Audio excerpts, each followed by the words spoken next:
Cleaner buys cake for dying millionaire's mother with 3 months to live. But when he sees, Emma Foster carefully held the small chocolate cake she had bought from the neighborhood bakery, using every cent of her month's salary. The 3 colored candles swayed slightly as she climbed the marble stairs of the mansion where she had worked for only 2 months. Her heart raced, not from the physical effort, but from the anxiety of doing something she knew was beyond her responsibilities as a cleaner. Mrs. Catherine was alone in her wheelchair in the living room, looking out the window with that melancholic expression Emma had learned to recognize. The 82-year-old woman had received the medical diagnosis 3 weeks ago. She had only 3 months left to live. Since then, the atmosphere in the house had become even heavier, and Mrs. Catherine's children seemed to avoid spending time with her, as if the closeness of the farewell was too unbearable to face. "Mrs. Catherine," whispered Emma, approaching slowly with the cake in her hands. "Today is a special day." The elderly woman turned slowly, and her tired eyes lit up upon seeing the small dessert decorated with the still unlit candles. Emma had discovered it was her employer's birthday while organizing some documents in the office, and was shocked to realize that no one in the family had mentioned the date. "My dear, what is this?" asked Mrs. Catherine in a weak voice, but with a genuine smile appearing on her dry lips. "It's your birthday, isn't it?" Emma pulled up a chair and sat down beside the lady. "I thought we should celebrate." Mrs. Catherine felt tears welling in her eyes. It had been years since anyone remembered her birthday, without needing reminders or social obligations. Her children, Michael and Jennifer, were always so busy with business and their own lives that dates like this got lost in the rush of daily life. Emma carefully lit the candles, and the golden light danced on Mrs. Catherine's wrinkled face. The 28-year-old woman began to sing "Happy Birthday" softly, trying not to attract the attention of the other house staff. Her gentle voice echoed through the luxurious room, creating a touching contrast between the simplicity of the moment and the opulence of the surroundings. "You can make a wish," said Emma, smiling. Mrs. Catherine closed her eyes for a moment, took a deep breath, and blew out the candles. When she opened her eyes again, there was a peace in her expression that Emma had not seen before. "Thank you, dear. You can't imagine how much this means to me." Emma cut a small slice of the cake and offered it to the lady, who accepted it gratefully. They ate in comfortable silence, each lost in her own thoughts. For Mrs. Catherine, it was the memory of past birthdays when her home was full of laughter and celebrations. For Emma, it was the satisfaction of having managed to bring a moment of joy to someone who clearly needed it. The sound of footsteps in the hallway made Emma startle. She quickly began to clear the plates, fearing being seen in a situation that could be interpreted as an invasion of privacy. But it was too late. Michael Harrison, Mrs. Catherine's eldest son and owner of the house, appeared at the entrance to the living room. Michael was a 52-year-old man, successful in the construction industry, who had inherited his late father's business empire. His always rigid posture and serious expression rarely gave way to displays of affection, even with his own mother. Upon seeing the scene before him, the cleaner sitting beside his mother, cake remnants on the crystal coffee table, his first reaction was irritation. "What is going on here?" he asked in the controlled tone he used in business meetings. Emma stood up quickly, almost dropping the plate she was holding. "I'm sorry, Mr. Michael, Today is Mrs. Catherine's birthday, and I thought—" "You thought wrong," he interrupted, stepping closer. "Your responsibilities here are very specific. They don't include throwing parties with my mother." Mrs. Catherine, who had remained silent, finally spoke. "Michael, don't be rude to the girl. She only meant to be kind." "Mother, you don't understand. We have employees for specific reasons. If everyone starts doing whatever they please—" "It was my birthday," said Mrs. Catherine with more firmness in her voice, "and she was the only person who remembered." The silence that followed was heavy and uncomfortable. Michael felt a pang of guilt, but his anger over the situation still prevailed. He looked at Emma, who kept her head down, visibly embarrassed. "Where did the money for this cake come from?" he asked. "From my salary," Emma replied quietly. "And how are you getting home today? Or did you spend your bus fare too?" Emma hesitated before answering. The truth was too embarrassing to admit in front of her employer. I'll figure something out." "Figure what out?" insisted Michael, his intuition telling him there was something more behind the evasive answer. "Mr. Michael, please," intervened Mrs. Catherine. "The girl did a kindness. There's no need to interrogate her like this." But Michael wasn't willing to let it go. Something in Emma's body language, in the way she avoided his gaze, piqued his curiosity. As a businessman, he had learned to read people, and clearly there was something the employee wasn't telling. "Answer the question. How are you getting home?" Emma took a deep breath, knowing there was no way out. I don't have a home to go back to at the moment, sir. I sleep on the night bus." The confession fell like a bomb in the room. Mrs. Catherine brought a hand to her chest, shocked, while Michael was momentarily speechless. He had expected any answer but this. "What do you mean by that?" he asked, his voice losing some of its previous harshness. "I was evicted 2 months ago when I started working here. The rent money was late, and I couldn't pay. Since then, I've been walking around the city during the day and sleeping on the night circular bus. It's safer than the street."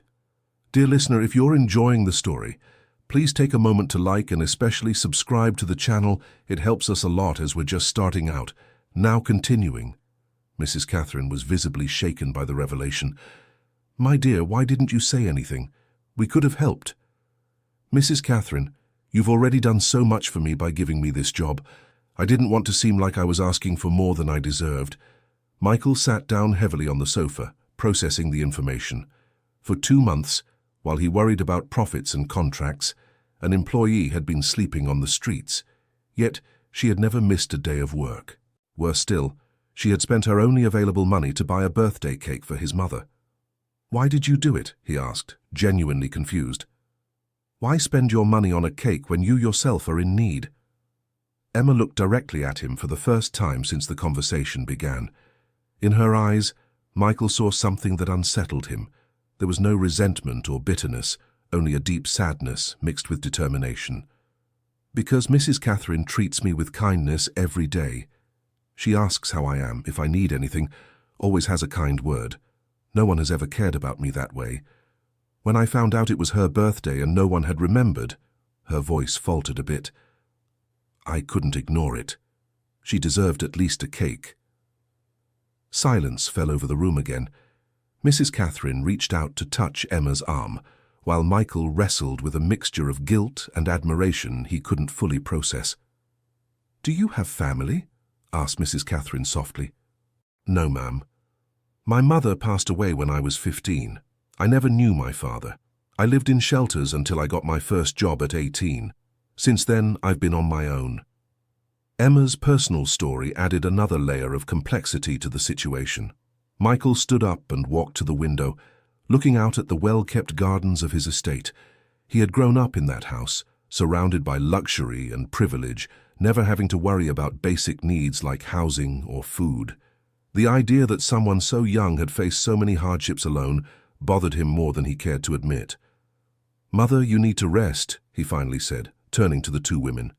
"And you," he looked at Emma, "need a place to sleep tonight." "Mr. Michael, I can't accept—" "It's not a favor, it's common sense. There's an empty maid's room in the back of the house. You can use it temporarily while you sort out your situation." Emma felt tears welling up in her eyes. "Thank you very much, sir. I promise I won't take advantage of your kindness. And one more thing," Michael added, still wrestling with his own feelings. "If my mother enjoys your company, you can spend more time with her, but within appropriate limits." That night, Emma slept in a real bed for the first time in 2 months. The room was simple but clean, with a small window overlooking the back garden. She lay awake for a while, still not believing the change in fortune she had experienced. Meanwhile, Michael also had trouble sleeping. The afternoon's conversation had stirred something in him that he couldn't explain. He began to question many things. When was the last time he had really talked with his mother? When was the last time he remembered her birthday without a secretary's help? When was the last time he showed the kind of selfless affection Emma had shown? The next morning, Michael woke up early and went to the kitchen to make coffee. To his surprise, he found Emma already awake, preparing Mrs. Catherine's special breakfast, chamomile tea with lightly toasted toast, exactly as the elderly woman liked it. "You remembered how she likes her breakfast," he observed. "Mrs. Catherine told me a few weeks ago.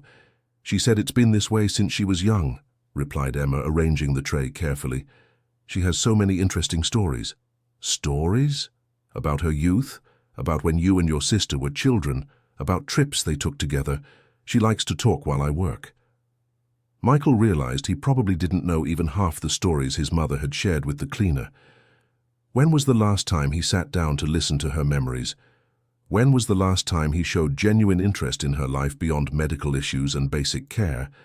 During the following weeks, Michael began to discreetly observe the interactions between his mother and Emma. What he saw surprised him. Mrs. Catherine, who had become increasingly withdrawn after the diagnosis, seemed more lively. She smiled more, talked more, and even her posture in the wheelchair seemed less slumped. Emma didn't just clean the house. She talked with Mrs. Catherine while she worked, listened to her stories with genuine interest, and always found small ways to make the elderly woman's days more pleasant. Sometimes she brought flowers from the garden to decorate her room. Other times she turned the radio to a station that played old music Mrs. Catherine enjoyed. What impressed Michael most was Emma's patience. On days when Mrs. Catherine was weaker or confused due to medication, the young woman never showed irritation.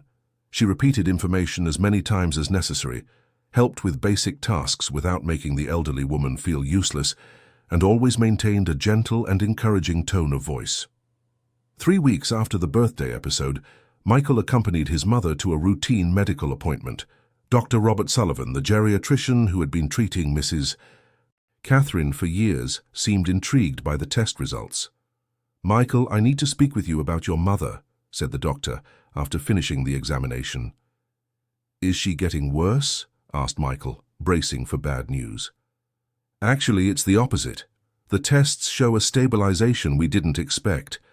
Her blood pressure is more controlled, stress levels have decreased significantly, and she seems to be responding better to the medication."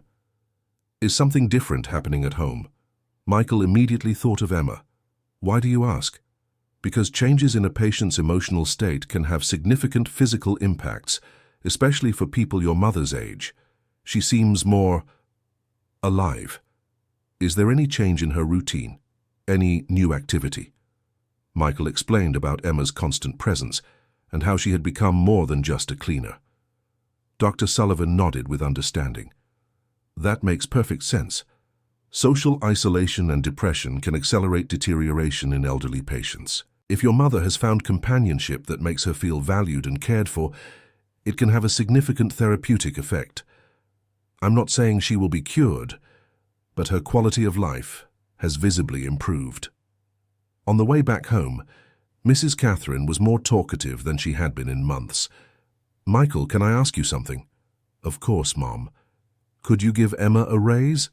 I know she earns little and she does much more than she should." "Mom." "She didn't ask for anything. In fact, I get the impression she would be embarrassed if she knew I was saying this. But that girl has a heart of gold, son. And she's doing much more for me than any medicine." Michael didn't answer immediately, but his mother's words echoed in his mind. That night he made a decision. He called Emma for a conversation in his office.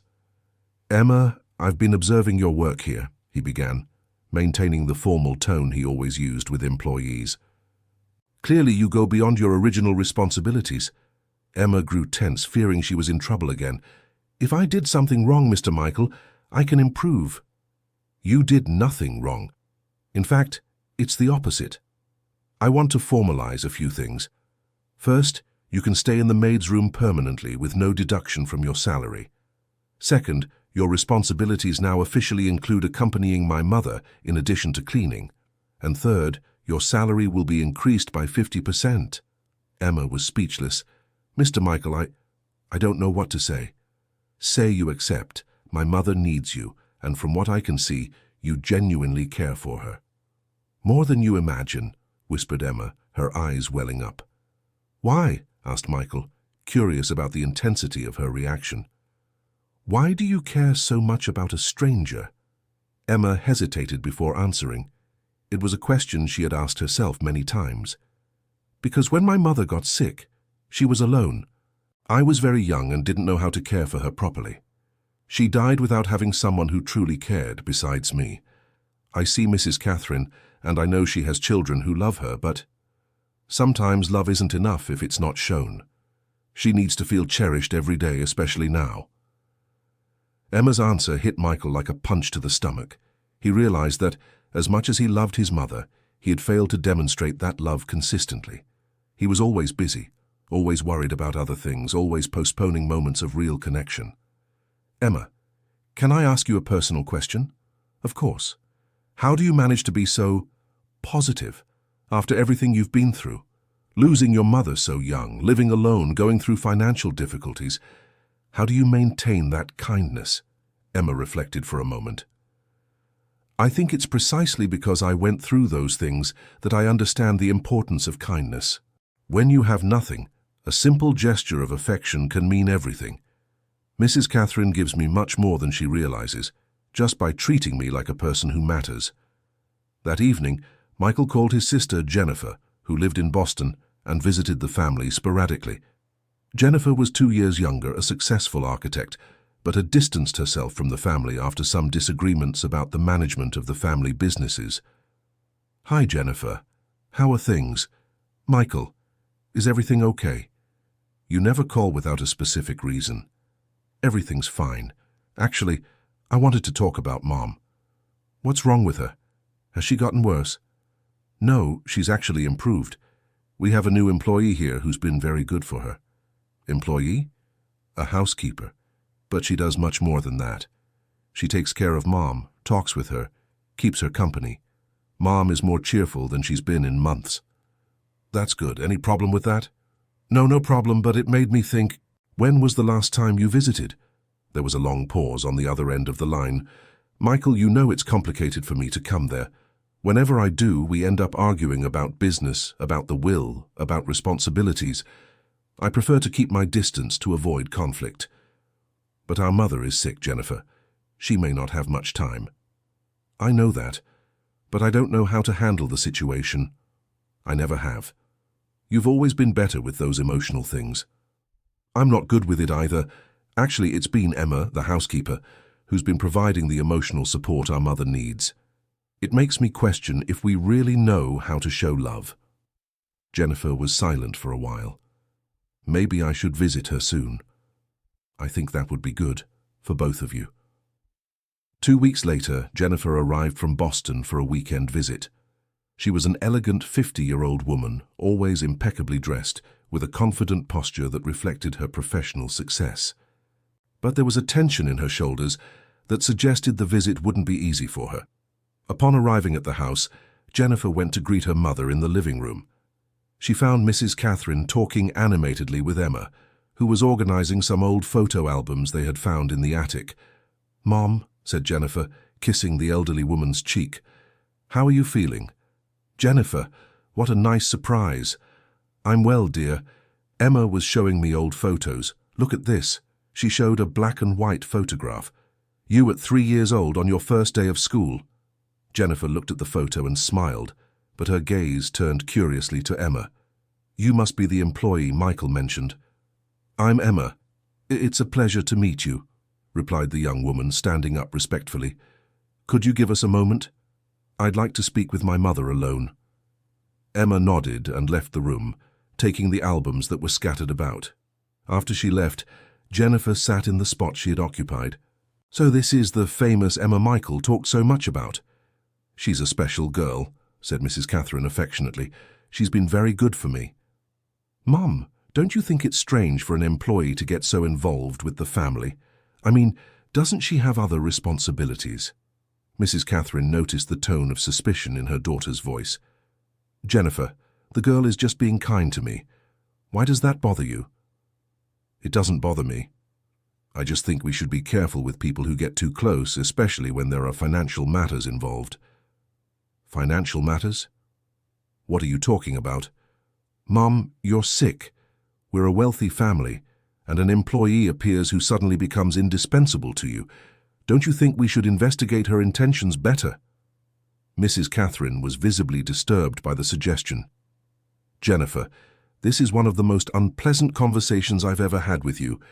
Emma has never asked me for anything beyond honest work.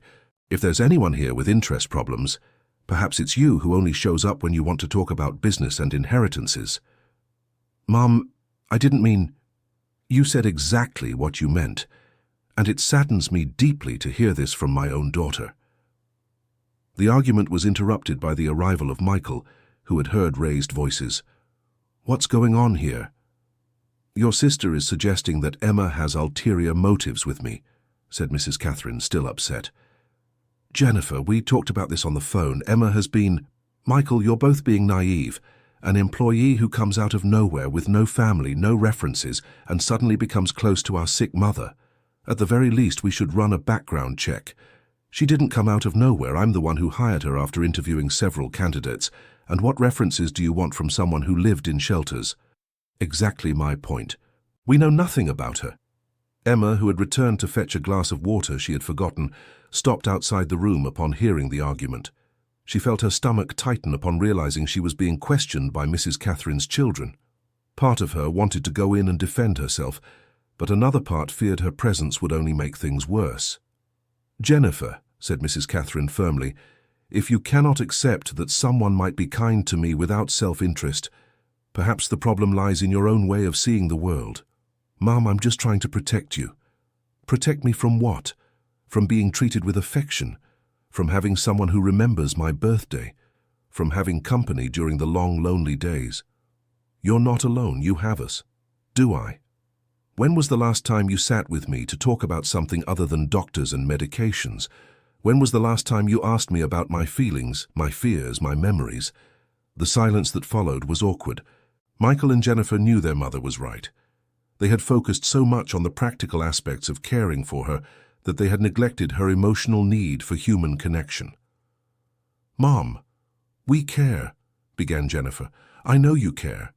But caring and showing you care are different things. Emma shows it every day. You show it by paying doctors and buying medications. Emma, still standing outside, felt tears streaming down her face. She had never imagined her presence could cause conflict in the family. The last thing she wanted was to create problems for Mrs. Catherine.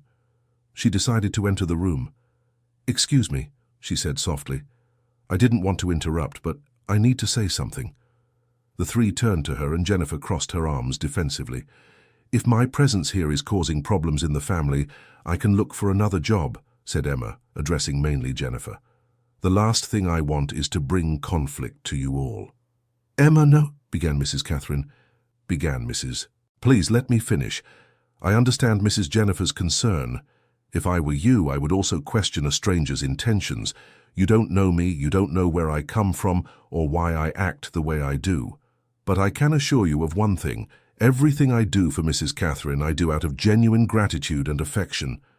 Gratitude for what? Asked Jennifer. Emma took a deep breath. It was time to tell the whole truth. Because when I was desperate, looking for a job after being evicted, Mrs. Catherine was the only person who looked me in the eyes during the interview and asked me if I was okay. She saw that I was hungry and sent Mr. Michael to give me a snack before I left. She gave me a chance when no one else would. Jennifer felt slightly uncomfortable with the sincerity in Emma's voice. And there's one more thing, continued Emma. You all talk as if I were going to take advantage of your situation. But you forget that I'm the one who takes care of the person most precious to you every day. If I wanted to harm her, I would have had the opportunity. Instead, I dedicate my time and energy to making her days happier. Emma is right, said Michael, and she has been doing a better job than us at caring for our mother's emotional well-being. Jennifer looked at her mother, then at Michael, and finally at Emma. She was beginning to realize that perhaps her distrust was more a reflection of her own guilt for having distanced herself from the family than a legitimate concern. I'm sorry, she finally said to Emma. I think I projected my own fears onto the situation. You don't need to apologize. I understand your concern. Actually, I do. And I also need to apologize to you, Mom. You're right. We haven't shown the affection we feel. Mrs. Catherine extended her hand to Jennifer. My dear, I never doubted your love. I just missed your presence. Well, said Michael, trying to ease the tension, how about we start over? Jennifer, why don't you stay a few more days? It would be good for Mom. I think it would be good for me too, admitted Jennifer. Dear listener, if you are enjoying the story, please take a moment to like and especially subscribe to the channel. It helps us a lot as we are just starting out. Now, continuing. In the following days, Jennifer had the opportunity to observe the routine between Emma and her mother. She was impressed by the young woman's patience and dedication. Emma not only took care of Mrs. Catherine's physical needs, but also her emotional needs in an intuitive and natural way. One morning, Jennifer found Emma in the garden, picking flowers to decorate Mrs. Catherine's room. "Can I help?" she asked. "Of course," replied Emma, offering a pair of gardening shears. They worked in silence for a few minutes before Jennifer spoke. "Emma, can I ask you something?" "I ask. Why do you really care so much about my mother? And please be honest." Emma stopped cutting the flowers and looked directly at Jennifer. "Because she reminds me of the person my mother would have become if she had had the chance to grow old. She has the same kindness, the same way of caring for others. Taking care of her is like taking care of my own mother's memory." The answer touched Jennifer more than she expected. "I'm sorry for the loss of your mother." "Thank you. And I'm sorry you are going through this now. I know it's hard to see someone we love becoming more fragile." "It's harder than I imagined," admitted Jennifer. "I think I distanced myself because I didn't know how to deal with the possibility of losing her." "I understand. But can I tell you something I learned from my experience with my mother? The time we have is more important than the time we have left." Jennifer nodded, feeling a lump in her throat. "Do you think I can still make up for the lost time?" "I'm sure. Mrs. Catherine speaks of you with such pride. She understands that you were busy building your own lives. Now she just needs to feel that she is still a part of those lives." That afternoon, Jennifer sat with her mother for a long conversation they hadn't had in years. They talked about childhood memories, about the dreams Mrs. Catherine had when she was young, about the worries Jennifer faced in her career. "Mom, can I make a confession?" said Jennifer. "Of course, my dear." "I always envied the ease Michael had talking to you and Dad. I always felt awkward, as if I didn't know the right words to say." "Jennifer, you didn't need the right words. You just needed to be present. The words come naturally when there's love. I'm learning that now. Emma showed me that caring isn't as complicated as I thought."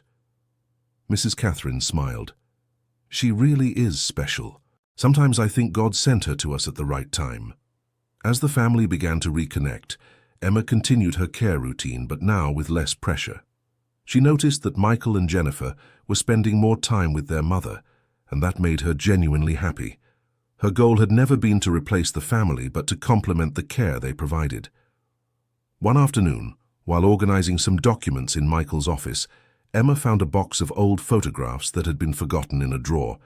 Curious, she began to leaf through them, seeing images of the Harrison family over the years. She stopped at a specific photograph that took her breath away.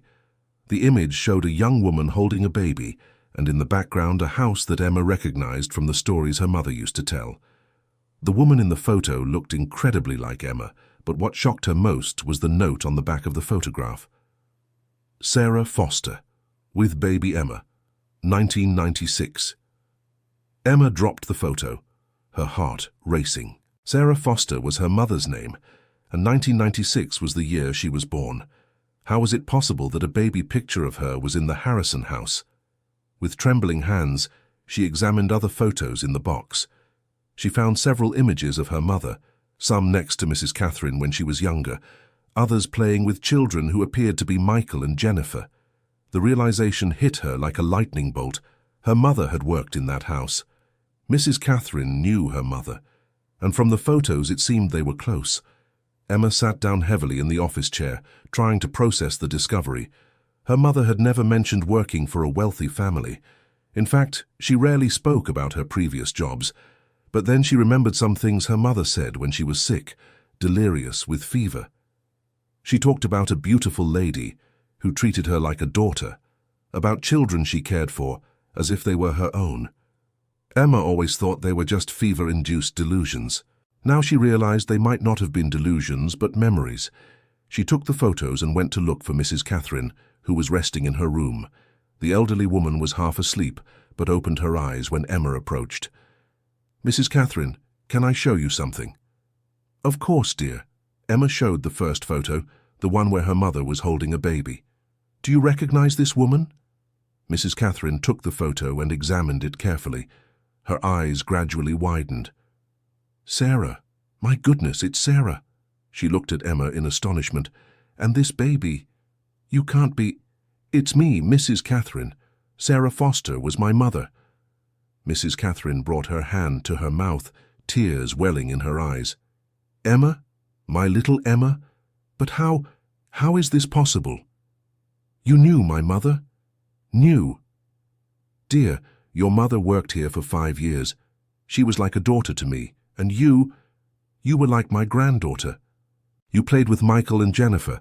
You slept here many times when your mother needed to work overnight." Emma felt tears running down her face. Why did she never tell me?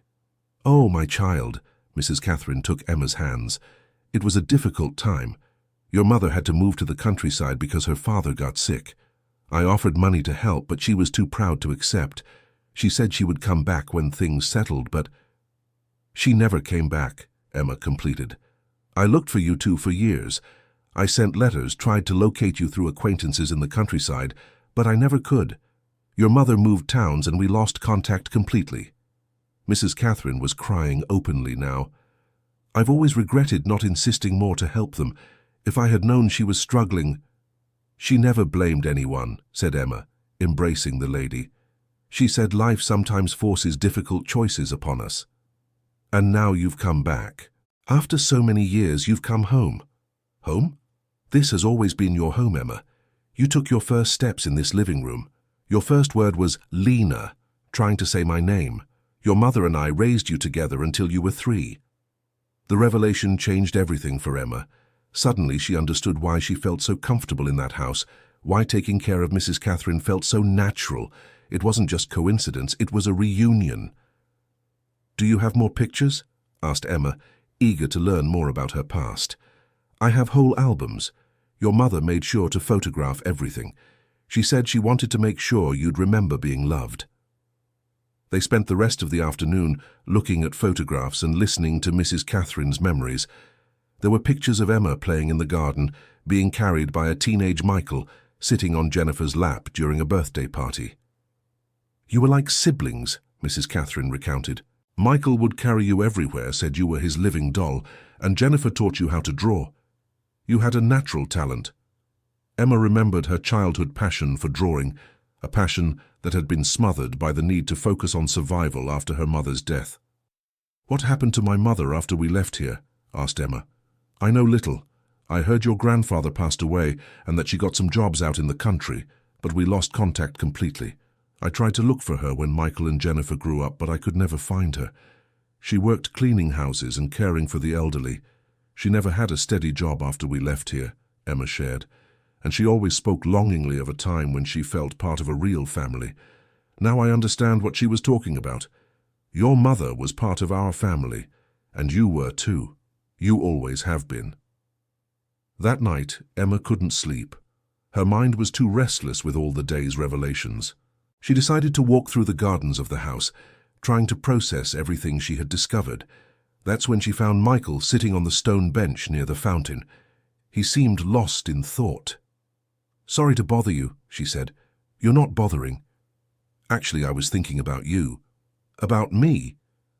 "My mother told me about the pictures, about your mother having worked here. It's unbelievable." Emma sat beside him. "I'm still trying to understand all of this." "You know, now that I know, I can remember you," said Michael. "Not clearly, but I have vague memories of a little girl who always wanted to play with me. You used to follow me everywhere. Mrs. Catherine said you carried me around like I was your doll.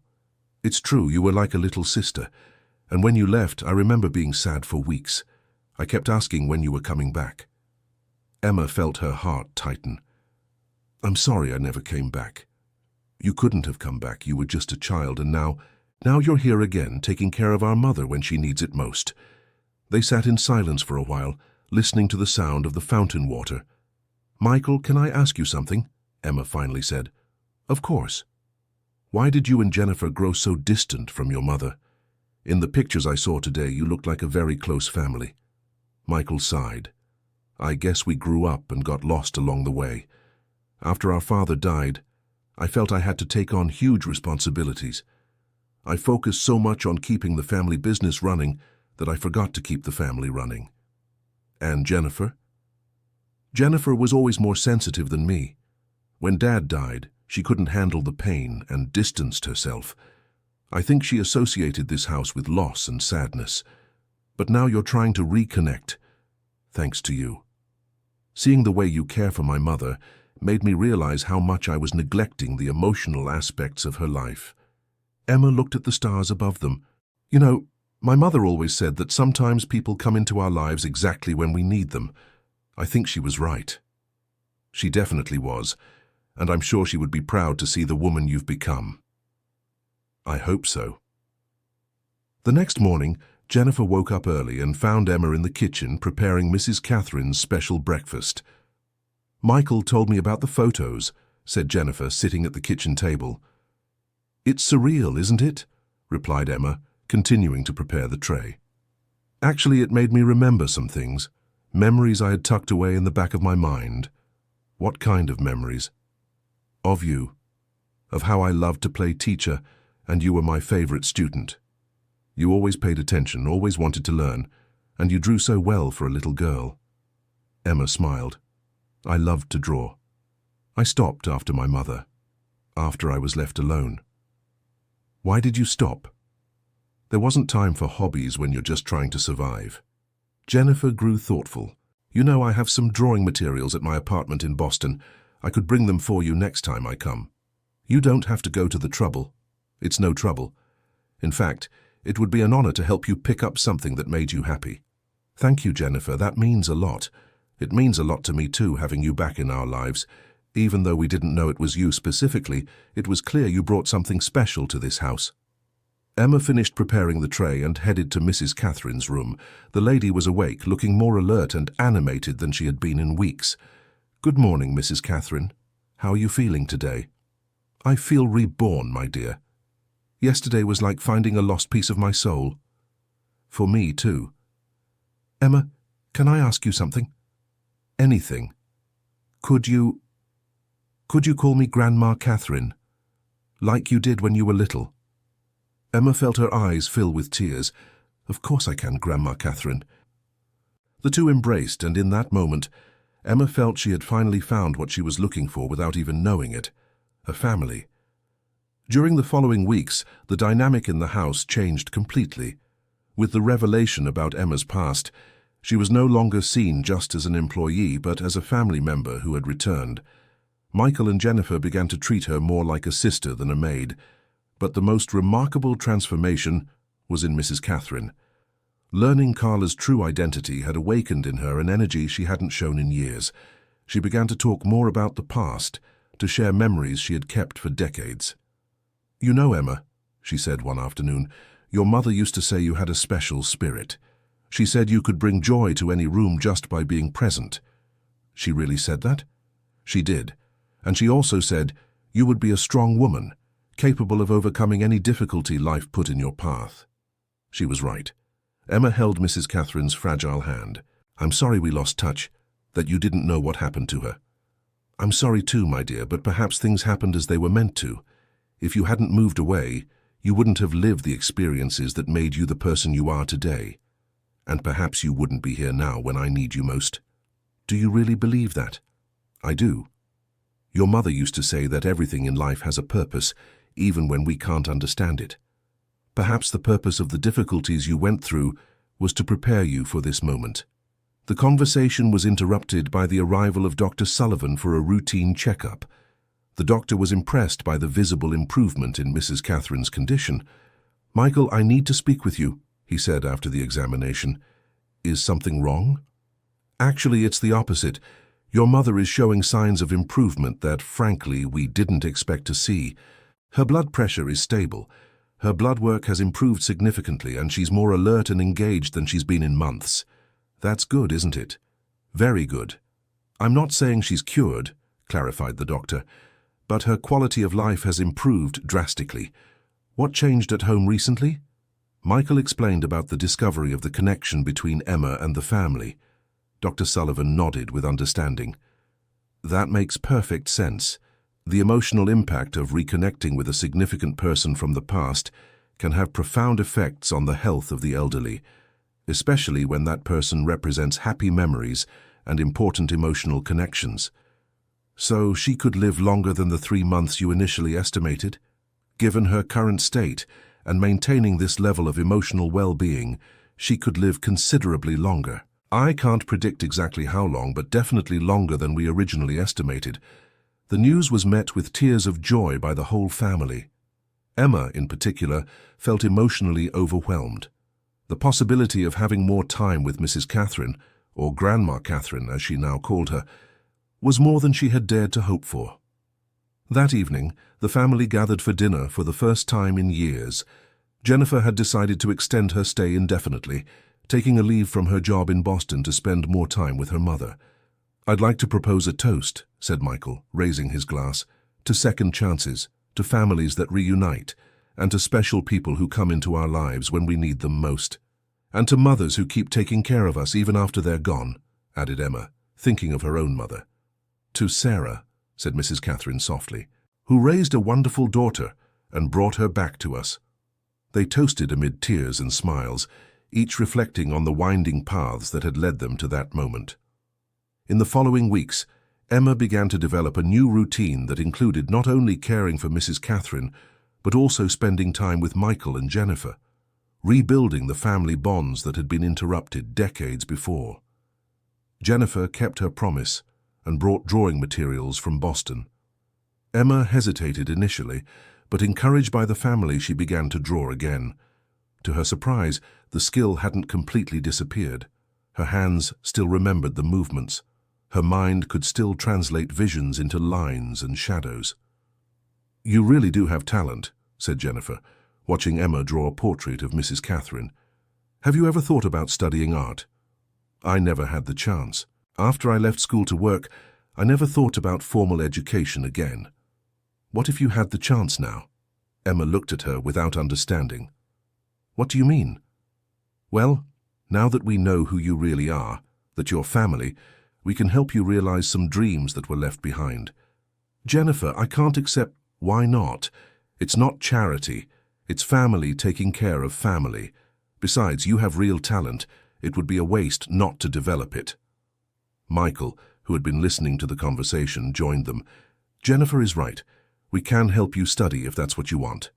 But I need to take care of Grandma Catherine.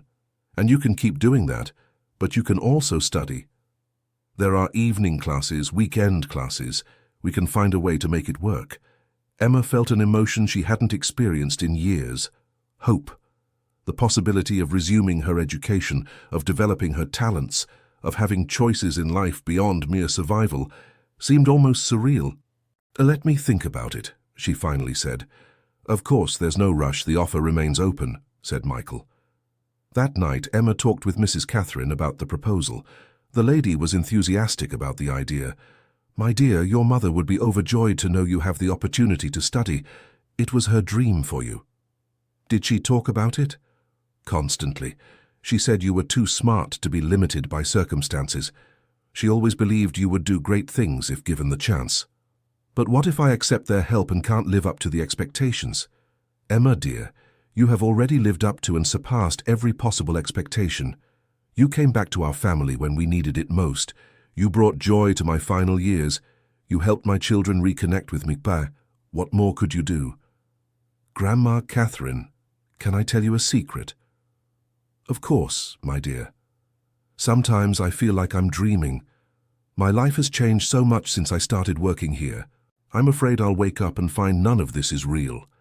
Mrs. Catherine held Emma's hands with more strength than her apparent fragility suggested. "It is real, dear, and you deserve all the good that is happening. Your kindness, your dedication, your love, all of that has attracted blessings into your life. Thank you for believing in me. I've always believed, even when you were a little 3-year-old girl, I knew there was something special about you. Your mother knew it too. Dear listener, if you're enjoying the story, please take a moment to like and especially subscribe to the channel. It helps us a lot, as we're just starting out, now continuing. 2 weeks later, Emma made her decision. She would accept the family's help to resume her studies. Jennifer had researched options and found an evening visual arts course at a nearby university that offered scholarships for students in need. You won't need to pay anything, explained Jennifer. So you qualify for the full scholarship based on your previous financial situation. And the classes are only 3 nights a week, added Michael. You'll still have plenty of time to care for your mother. Emma nodded, still a bit hesitant but determined. All right, I'll try. Don't just try, corrected Mrs. Catherine. Succeed. The enrollment process was simpler than Emma expected. Her personal story, combined with the drawings she had made recently, impressed the selection committee. She was accepted immediately for the next semester. While waiting for classes to start, Emma continued her routine of caring for Mrs. Catherine, but now with a different perspective. She was planning a future, something she hadn't done in years. You know, she said to Mrs. Catherine one afternoon, for the first time in a long time, I feel like I have control over my own life. How so, dear? Since my mother died, I feel like I've only been reacting to things that happened to me. Looking for a job when fired, looking for a place to sleep when evicted, trying to survive one day at a time. I never planned beyond the next week. And now I'm thinking years ahead, about graduating, maybe working as an artist, who knows, having my own exhibition one day. They're dreams I didn't allow myself to have. Why didn't you allow yourself? Because dreams hurt when they don't come true. It was easier not to have expectations. Mrs. Catherine nodded with understanding. I see, but now you have a solid foundation, a family that supports you. It's safe to dream again. It's strange how life can change so quickly. A few months ago I was sleeping on the bus, not knowing where my next meal would come from. Now I have a home, a family, and the chance to study. It wasn't quickly, dear. It was gradually, through your own actions. You earned all this by being the honest and caring person you are. The conversation was interrupted by the arrival of an unexpected visitor. An elegant woman of about 60 was at the door, asking to speak with the Harrison family. Michael answered the door and was surprised to recognize the visitor. It was Sylvia Mitchell, a family acquaintance who had moved abroad many years ago. Sylvia, what a surprise to see you. When did you return to the United States? A few months ago, Michael. I'm sorry to drop by unannounced, but I heard your mother was ill and wanted to visit her. Of course, come in. She'll be happy to see you. Sylvia was introduced to Jennifer and Emma and taken to greet Mrs. Catherine. The 2 older women embraced emotionally, clearly happy to see each other again after so long. Catherine, you look much better than I expected, said Sylvia. I heard you were very sick. I'm better now. I've been receiving special care, replied Mrs. Catherine, looking affectionately at Emma. Ah, you must be the caregiver everyone is talking about, Sylvia said to Emma. I've heard you've been doing wonders for Catherine. Emma is much more than a caregiver, explained Michael. Actually, she is, well, it's a long story. They spent the afternoon telling Sylvia about the discovery of Emma's identity and her connection to the family. Sylvia listened with growing fascination. That is unbelievable, she finally said. Emma, you look so much like your mother. I remember Sarah very well. She was an exceptional woman. You knew my mother? Yes, I did. I used to come here often back then, and your mother was always very kind to me. And you were an adorable baby, always smiling, always happy. Emma felt moved to meet someone else who had known her mother. Can you tell me more about her from that time? Of course. Sarah was one of the hardest working people I've ever known, and it was obvious how much she loved you. She always talked about the plans she had for you, about how she wanted to make sure you had better opportunities than she had. What kind of plans? Education, mostly. She was saving money to pay for your schooling, wanted you to learn languages, to develop your talents. She saw the way you drew even as a little girl, and said you'd be an artist one day. Emma looked at Jennifer and Michael, realizing how the plans her mother had made decades ago were now coming true in a way she could never have predicted. "There's one more thing," Sylvia said hesitantly. "I don't know if I should say this, but when your mother moved, Catherine tried to help her financially. She left money set aside in the bank for you two in case you returned." "Money?" asked Emma, confused. Mrs. Catherine seemed uncomfortable. "Sylvia, that was so long ago." "Catherine, she has the right to know." Sylvia turned to Emma. "Your mother was too proud to accept direct help, so Catherine deposited money into a bank account and sent a letter explaining, but the letter never arrived. The money sat in the bank for years." Emma looked at Mrs. Catherine in astonishment. "Grandma Catherine, is that true?" "It's true," she admitted, clearly embarrassed. "I tried to send the money several times, but I could never locate you. Eventually, the bank closed the account and the money came back to me." "How much money?" asked Emma. "Enough to have significantly changed your lives," replied Mrs. Catherine. "Enough so your mother didn't have to worry about basic necessities, for you to have studied at good schools, to have had the opportunities your mother wanted to give you." Emma felt a mix of emotions: anger for what could have been different, sadness for the hardships that could have been avoided, but also a strange sense of completeness. The circle was closing in a way she could never have imagined. "Why are you telling me this now?" she asked. "Because you have the right to know, and because, well, technically that money is still yours. It always was. I can't accept this." "Why not? It's rightfully yours. Your mother deserved that help, and you deserve to have had an easier life. Because I can't accept payment for the love I feel for you all, and I can't undo the past. What happened, happened. It shaped who I am today." "Emma," said Michael, "you don't need to see this as payment. See it as an opportunity to honor your mother's memory. Use the money to fulfill the dreams she had for you." "He's right," added Jennifer. "Your mother wanted you to have opportunities. Now you can have those opportunities." Emma was silent for a long moment, processing everything. Finally, she looked at Mrs. Catherine. "Grandma Catherine, can I use this money to create a scholarship fund for underprivileged youth interested in the arts in my mother's name?" Mrs. Catherine smiled through her tears. "I think your mother would be proud of that idea." "Then that's what I'll do. I won't use the money for myself, but to help other young people have the opportunities I didn't have." Emma's decision deeply touched everyone present.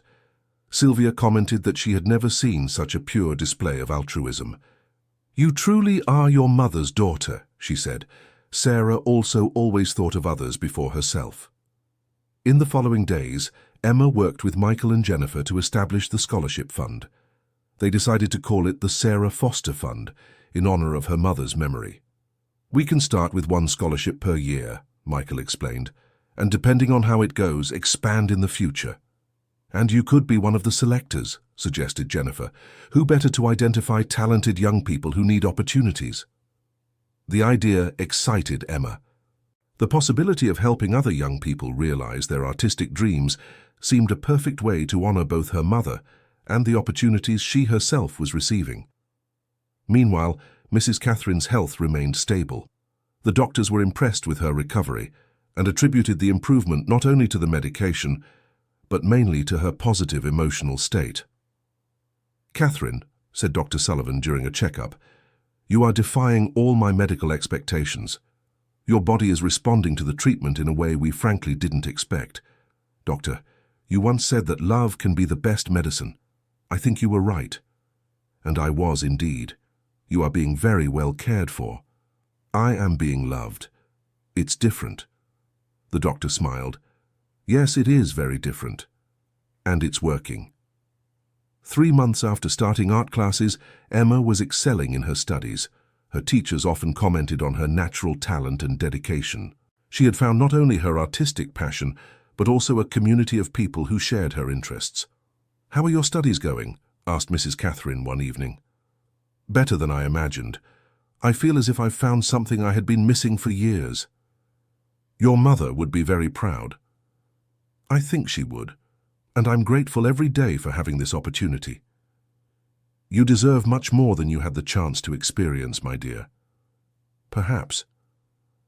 But I also believe the difficulties I went through prepared me to value the blessings I have now.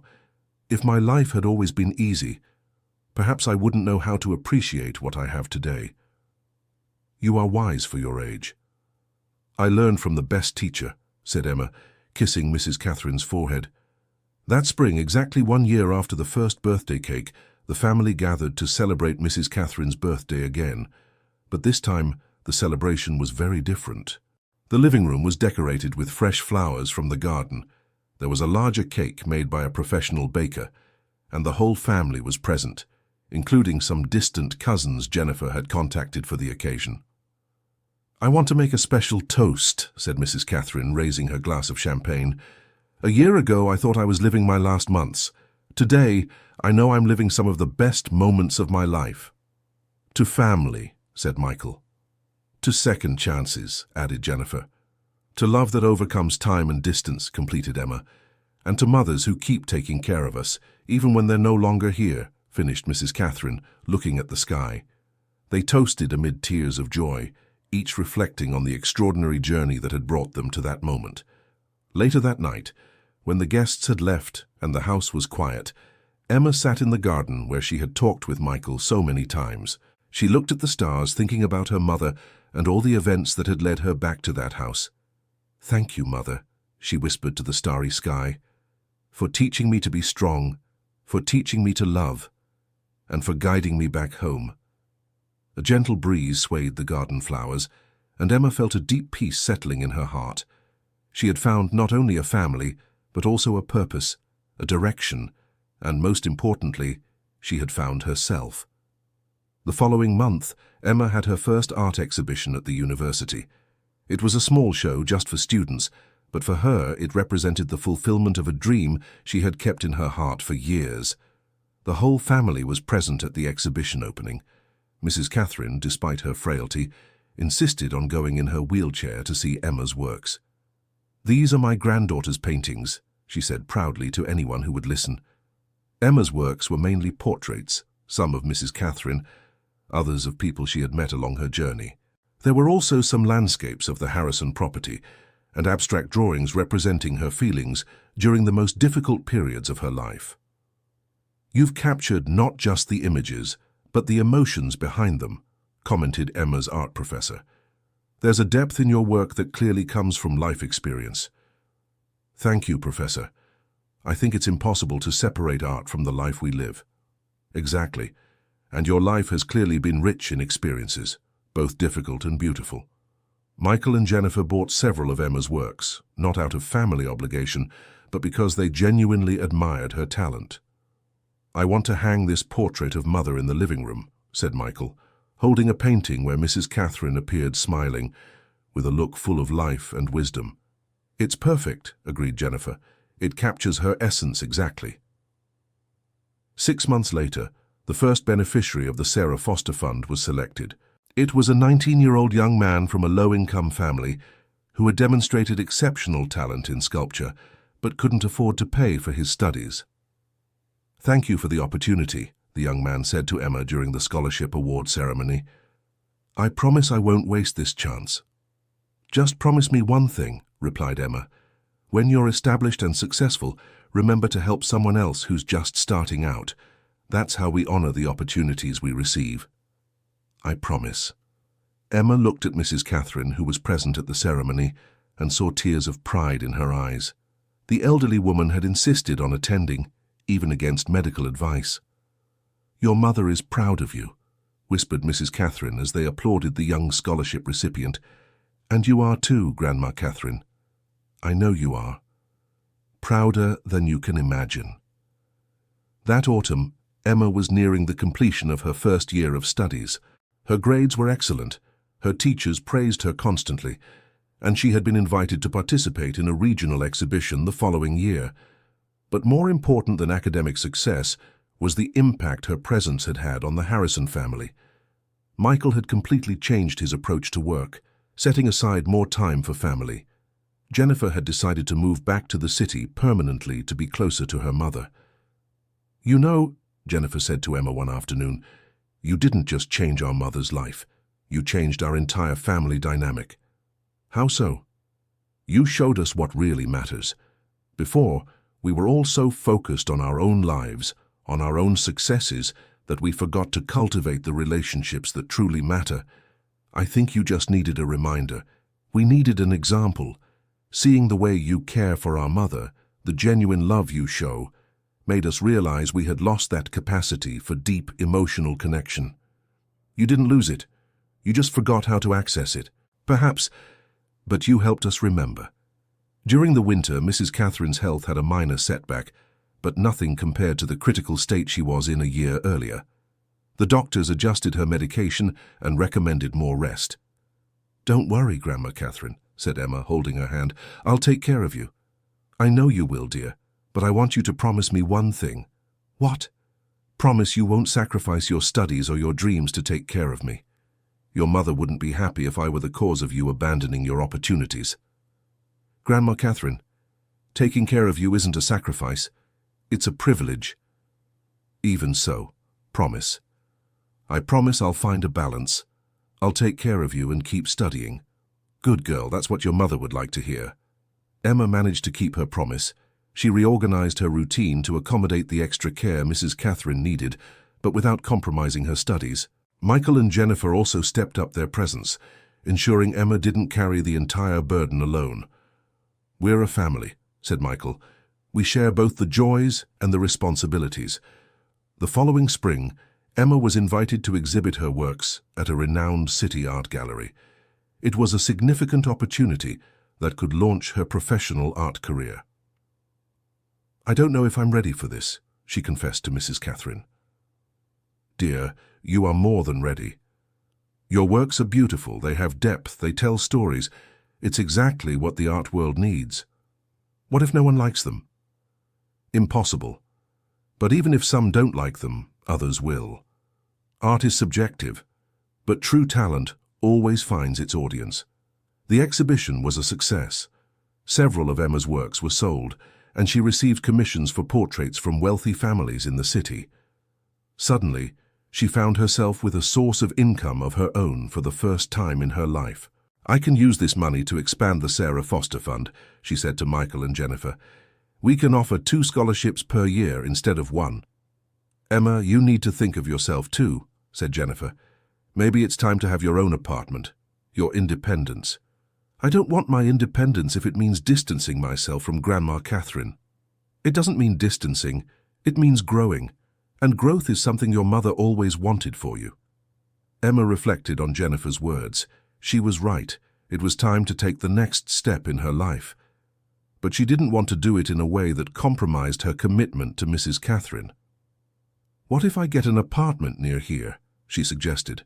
"That way I can have my independence, but I can still come every day to take care of Grandma Catherine." "That would be perfect," said Michael. "In fact, I know a building 3 blocks from here that has apartments available. We can take a look." 2 weeks later, Emma moved into her first own apartment. It was small but well located and perfectly suited to her needs. She decorated it with some of her own works and photographs of the Harrison family. "How does it feel to have your own home?"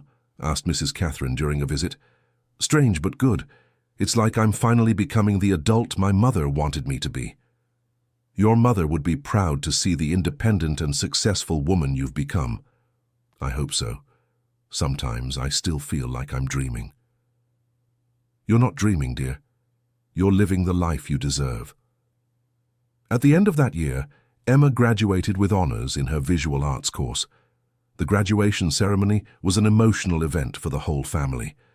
"I want to dedicate this achievement to the memory of my mother, Sarah Foster," said Emma during her speech as class speaker, "and to my adoptive family, who gave me a second chance at life when I needed it most." Mrs. Catherine, despite her growing frailty, was present in the front row, crying with pride. Michael and Jennifer flanked her wheelchair, equally moved. After the ceremony, there was a small celebration at the Harrison house. Several of Emma's classmates attended, as well as her teachers and some buyers of her works. "To our resident artist," toasted Michael. "May this be only the first of many achievements." "To families who find each other against all odds," replied Emma. "And to love that transcends time and circumstances," added Mrs. Catherine, though her voice was weaker than before. That night, after all the guests had left, Emma sat beside Mrs. Catherine in her room. The elderly woman looked tired but happy. Grandma Catherine, thank you for making today possible. Dear, you made today possible with your own effort and dedication. I merely offered support. You offered much more than support. You gave me a family, a home, an identity. You gave me back to myself. And you gave us so much more in return. You brought us back to each other. You reminded us of what really matters in life. Can I ask you a question? Anything. Do you really believe my mother somehow orchestrated our reunion? That she somehow guided me back to you? Mrs. Catherine smiled. I believe a mother's love never dies, dear. It finds ways to keep protecting and guiding her children, even after she's gone. Perhaps your mother guided you back to us because she knew we all needed each other. That's a comforting thought. And perhaps it's true. Who are we to say love has limitations? In the following months, Emma established her own art studio and began accepting regular commissions. Her reputation as a portrait artist grew quickly, and she found herself with a full schedule of clients. But no matter how busy she became, she always made time every day to visit Mrs. Catherine. The elderly woman's health was slowly declining, but she kept her cheerful spirit and her mind sharp. How are sales? Mrs. Catherine asked during one of these visits. Very well. Actually, a bit too well. I'm having to turn down some clients because I don't have time for everyone. That's a good problem to have. It really is. And the best part is that now I can contribute significantly to the Sarah Foster Fund. We already have enough money to offer 5 scholarships next year. Your mother would be overjoyed to know that children are being helped in her name. I hope so. Sometimes I feel like she's guiding my hand when I paint, you know, especially when I do portraits of mothers with their children. I'm sure she is. A mother's love is the most powerful force in the universe. During the fall, Mrs. Catherine had another relapse, this time more serious.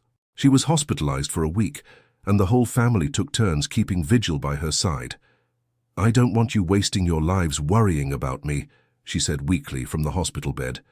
It's not a waste, replied Emma. It's love, and love is never a waste. Emma is right, Mom, said Michael. Caring for you is a privilege, not a burden. You give me the strength to keep fighting, whispered Mrs. Catherine. And you give us reasons to fight, replied Jennifer. Mrs. Catherine recovered enough to return home, but it was clear her strength was waning. The doctors were honest about the prognosis. She might have months, perhaps a year, but not much more than that. The family received the news with sadness, but also with gratitude for the extra time they had had together. Much more time than initially expected when Emma came into their lives. At least we know we lived each day to the fullest, said Jennifer. And that she knows how much she is loved, added Michael. And that her memory will live on through the lives she touched, finished Emma. That winter, Emma organized a special exhibition of her work, with all proceeds going to the Sarah Foster Fund. The exhibition was titled Mothers and Daughters, A Cycle of Love, and featured a series of works inspired by her own journey and the journeys of other families she had met. Mrs. Catherine insisted on attending the exhibition opening, even against medical advice. She was brought in her wheelchair and stayed for only an hour, but her presence was significant. This is my granddaughter, she would say to anyone who approached. She is a brilliant artist. And she is my inspiration, Emma would reply whenever someone commented on Mrs. Catherine's evident pride. The exhibition was a tremendous success, raising enough funds to secure 10 scholarships for the following year. Emma found herself recognized not only as a talented artist, but also as a rising philanthropist. You are building an admirable legacy, commented an art critic during the exhibition. I'm trying to honor the legacy of 2 extraordinary women, replied Emma, my biological mother and my adoptive grandmother. And they would be proud. I hope so. The following spring, Emma received an offer to exhibit her work in Boston at the country's most prestigious art gallery. It was an opportunity that could catapult her career nationally. You have to accept, insisted Mrs. Catherine when Emma hesitated due to the timing. But what about you? I can't leave you now. Dear, you can't let the fear of losing me stop you from living fully. Your mother wouldn't want that, and neither do I. But I would feel terrible if something happened while I'm away. And I would feel terrible if you missed this opportunity because of me. Go, dear. Michael and Jennifer will look after me. And you'll only be gone for a week. Are you sure? Absolutely. In fact, I'm looking forward to seeing the reviews in the Boston papers. Reluctantly, but knowing Mrs. Catherine was right, Emma accepted the offer. The exhibition in Boston was a milestone in her career. Her works were praised by specialized critics. Several pieces were sold for significant amounts, and she received invitations for other exhibitions in different cities. "You are becoming a national artist," said the gallery curator. "Your works have an emotional quality that resonates with people from different backgrounds. I think it's because I paint from real experiences, not just imagination." Exactly. There's an authenticity in your work that is rare in the contemporary art world. When Emma returned from Boston, she found Mrs. Catherine a little weaker, but beaming with pride over her granddaughter's successes. "I saw the reviews in the newspapers," she said. "All positive. You are becoming famous." "Fame is not important to me. What matters is being able to use my talent to help other people, like you helped me. And it's exactly that attitude that ensures you will never lose your way, no matter how successful you become." That summer, Emma decided to organize a special project. She wanted to create a series of portraits of elderly people from city nursing homes, capturing their life stories through art. "It's a way to honor all the Mrs. Catherines of the world," she explained to the family. "Elderly people who have incredible stories to tell, but who are often forgotten by society." "It's a beautiful idea," said Jennifer. "Can I help with the organization?" "And I can help with the funding," added Michael. The Faces of Wisdom project took 3 months to complete. Emma visited 5 different nursing homes, painting portraits of dozens of elderly people and recording their stories. Some of the narratives she heard moved her deeply, reminding her of the wealth of experiences the older generation carries. "Every face tells a story," she said during the portrait exhibition. "Every line, every wrinkle represents decades of love, loss, joy, and pain. It is our responsibility to honor these stories." Mrs. Catherine attended the opening of the Faces of Wisdom exhibition, although it was clear the effort was considerable for her. "You are giving a voice to the voiceless," she said to Emma. "Your mother would be so proud to see how you use your talent for the good of others." "I learned from the best teachers," replied Emma, kissing the elderly woman's forehead. That fall, Mrs. Catherine had her final hospitalization. This time, it was clear she would not return home. The family gathered at the hospital, all knowing the days were numbered. "I don't want you to be sad," said Mrs. Catherine weakly. "I have lived more and better than I expected thanks to you." "We are the ones grateful for all the extra time we had," replied Michael. "Especially for having found Emma," added Jennifer. "You brought us back to each other." Mrs. Catherine looked at Emma with eyes full of love. "My dear girl, you were the greatest gift life gave me in my final years. Grandma Catherine, you saved me. You literally saved me from a life without purpose and gave me a family. No, dear, you saved us. You saved us from becoming a family that forgot how to love. I promise I will continue to take care of Michael and Jennifer as you would want. And they will take care of you. You are real family now." Mrs. Catherine closed her eyes, a gentle smile on her face. "Tell Sarah that I took good care of her girl." "I will tell her," whispered Emma, tears flowing freely. "And tell her she raised a wonderful daughter. You can tell her yourself when you meet her.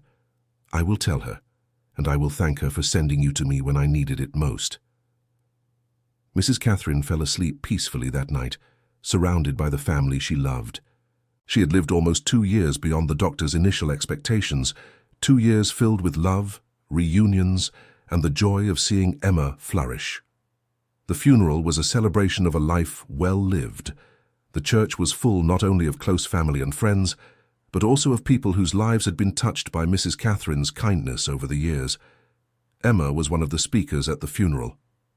"Catherine Harrison was much more than an employer to me," she said. "She was a second mother, a mentor, a friend. She taught me that family isn't defined only by blood, but by love, care, and mutual commitment. She also taught me that it's never too late to start over, to find purpose, to make a difference in the lives of others. I hope to honor her memory by continuing the work we started together, helping talented young people achieve their dreams through art. After the funeral, Michael, Jennifer, and Emma gathered at the house to process the loss and decide on the next steps. "How are we feeling?" asked Jennifer. "Sad, but also grateful," replied Michael. "She had a dignified farewell surrounded by love. And we managed to reconnect as a family before it was too late," added Emma. "Because of you," said Jennifer. "You brought us back to each other." "We brought ourselves back to each other. I just provided a catalyst." They spent hours talking about memories of Mrs. Catherine, about how she had influenced their lives, and about how they planned to honor her memory. "I want to significantly expand the Sarah Foster Fund," said Emma. "Grandma Catherine left a considerable amount in her will specifically for that purpose. "And I want to establish a program of regular visits to nursing homes," said Jennifer, inspired by her Faces of Wisdom project.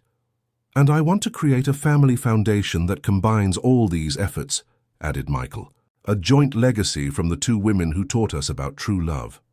In the following months, they worked together to establish the Catherine Sarah Foundation, combining the names of Mrs. Catherine and Emma's mother. The foundation would focus on three main areas: art scholarships, support programs for the elderly in nursing homes, and therapeutic art projects. "It's perfect," said Emma during the foundation's launch ceremony. "It unites everything that was important to both of them: art, education, care for the elderly, and family." 1 year after Mrs. Catherine's death, Emma had her largest solo exhibition to date. Titled Circles of Love, the show presented a retrospective of her artistic journey from the first drawings made at the Harrison House to her most recent works. The centerpiece of the exhibition was a triptych depicting 3 generations of women: her biological mother, Mrs. Catherine, and herself. The 3 figures were interconnected by golden threads, representing the bonds of love that transcend time and circumstances. "It's your masterpiece," commented a renowned art critic. "It captures not just images, but an entire philosophy of life based on love, loss, and redemption." "Thank you," replied Emma. "It's my attempt to honor the 2 women who shaped who I am today." Michael and Jennifer were present at the exhibition opening, proud of the sister they had reunited with. "Mother would be so proud," said Jennifer, looking at the triptych. "Both of them would be," corrected Michael, "Sarah and Catherine together, seeing what they managed to create through their love." Emma, now 31, had become a nationally recognized artist, a respected philanthropist, and above all, a woman who had managed to transform her own difficulties into strength to help others. She continued to live in her small apartment, preferring simplicity to luxury, and dedicating a large part of her income to expanding the Catherine Sarah Foundation. The foundation had already awarded over 100 scholarships and established programs in 15 different nursing homes. "Sometimes I still feel like I'm dreaming," she said to Michael during one of their weekly family dinners. "Why?" "Because 5 years ago, I was sleeping on buses, with no family, no prospects, no hope. And today I have a career I love, a family that accepts me completely, and the chance to make a difference in other people's lives." "It didn't happen by chance, Emma. You worked for all of this." "Maybe. But I also had help from people who believed in me when I didn't believe in myself. And now you do the same for other young people through the foundation. It's the only way I know to give thanks for the blessings I've received." That spring, exactly 5 years after buying the first birthday cake for Mrs. Catherine, Emma received an unexpected proposal. A publisher wanted her to write a book about her journey, believing her story could inspire others facing similar difficulties. "I don't know if I'm a writer," she said to Jennifer. "You don't need to be a professional writer. You just need to tell your story honestly. People will connect with the authenticity. And you could use the book royalties to expand the foundation even further," suggested Michael. Emma decided to accept the proposal. Spending a year writing the book was an intense, emotional journey, forcing her to relive not only the joyful moments of her story, but also the most difficult periods. "It's therapeutic to write about all of this," she said during the process. "It helps me understand my own journey better." The book, titled The Cake That Changed Everything, became an immediate bestseller. Readers from across the country identified with Emma's story, sending letters sharing their own experiences with loss, reunion, and overcoming. "I never imagined my personal story could touch so many people," said Emma during one of the many interviews she gave to promote the book. "Stories of true love always touch people," replied the interviewer, "especially when they show it's possible to overcome any difficulty with persistence and by keeping an open heart." With the book's success, Emma was invited to speak at universities, corporate events, and personal development conferences. She always ended her talks with the same message: never underestimate the power of a simple act of kindness. A birthday cake bought with someone's last bit of money can change not just one life, but an entire family. Kindness has a multiplying effect that often goes far beyond what we can imagine. At 33, Emma had achieved a level of success and recognition she had never dreamed possible. But for her, the true measure of success wasn't the awards or the money, but the number of young artists the foundation had helped, and the positive impact her work continued to have on other people's lives. "You've fulfilled the dreams your mother had for you and much more," said Jennifer during one of their regular conversations. "I think I've fulfilled dreams I didn't even know I had," replied Emma. "When you grow up focused only on surviving, you don't allow yourself the luxury of dreaming big. And now? Now I dream every day about the next exhibition, about the next talented young person we can help, about the next lives we can touch through art and kindness. Mom would be so proud to see the woman you've become. Both of them would be, and I feel they're still guiding me, each in their own way."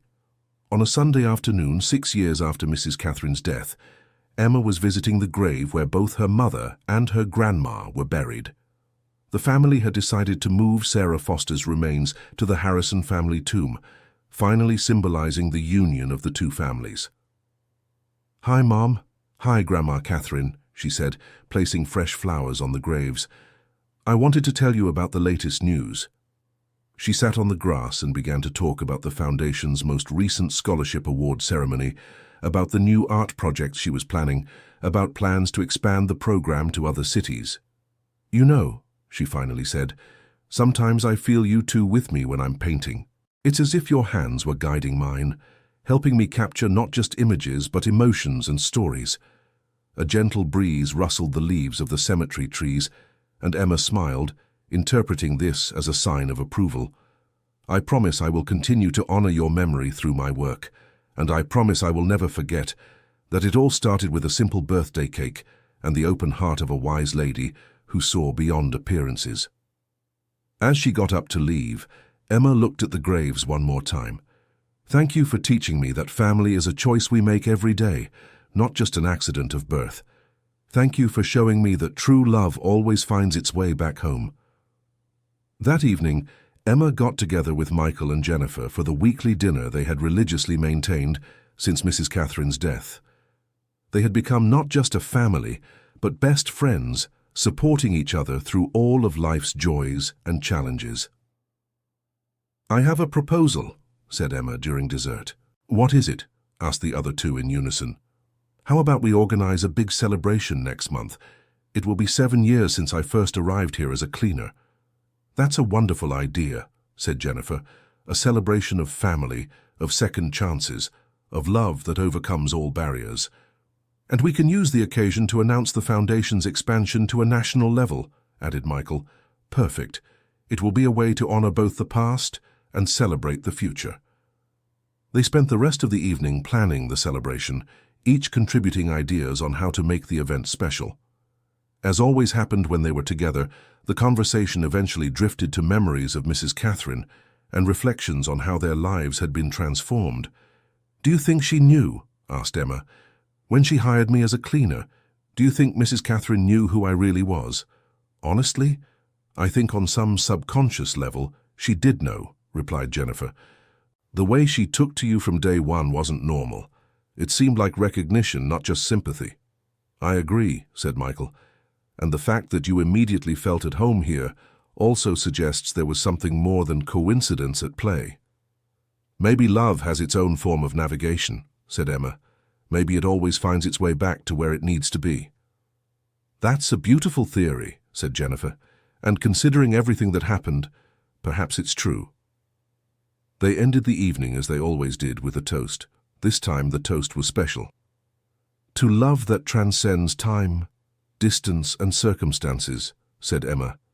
To the family we choose and that chooses us back, added Michael. And to the extraordinary women who taught us the true meaning of home, finished Jennifer. End of story. Now tell me what you thought of this moving story. Write in the comments which part touched your heart the most, and if you believe in the transformative power of small acts of kindness. Also share if you have any similar stories of second chances or unexpected reunions. Your opinion is very important to me. Don't forget to leave your like and, most importantly, subscribe to the channel so you don't miss other touching stories I prepare especially for you.